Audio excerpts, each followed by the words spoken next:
دەڵێن لە هەر شار وڵاتێکدا ئەگەر یەک مانگ شەڕ هەبێ ئەو شوێنە 10 ساڵ دەگەڕێتەوە بۆ دواوە، بەڵام کە دەچیتە ناو شارۆچکەی جەلولاوە هەست دەکەی 15 ساڵ زیاتر گەڕاوەتەوە بۆ دواوە.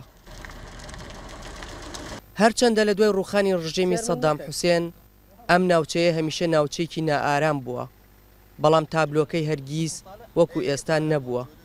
خانووی داڕما و جادەی هەڵتەکا و سیمای جەلولایەکی دیکە نیشان دەدات کە چەند ساڵێکی دیکەی دەوێ بۆ ئەوەی سیما ڕاستەقینەکەی بۆ بگەڕێتەوە.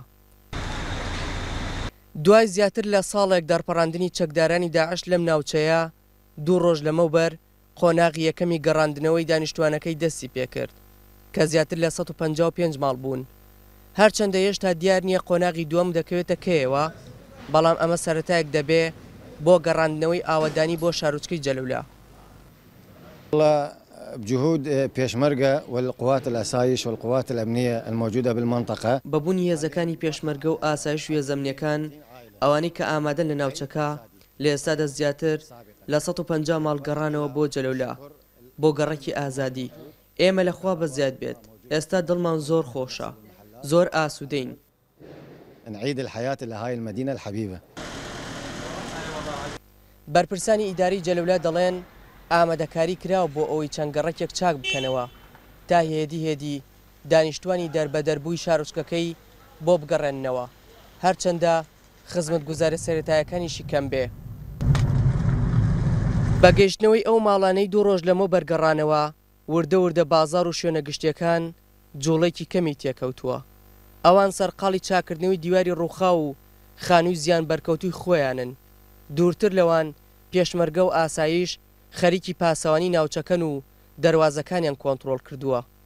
وەڵی خانۆگەمان زەرری کەمە، بەس دوکانەمان زەرری زۆرە.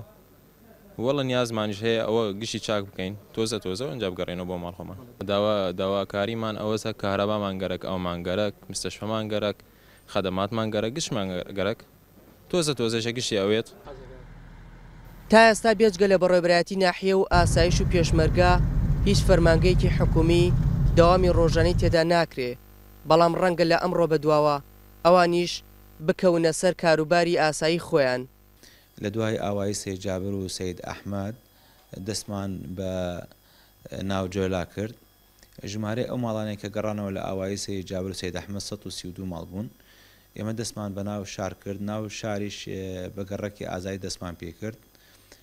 گەڕێکی ئازادی بە شوەیەکی گشتی 1553 ماڵە، وەجبەی یەکەم 155 ماڵ گەڕایەوە.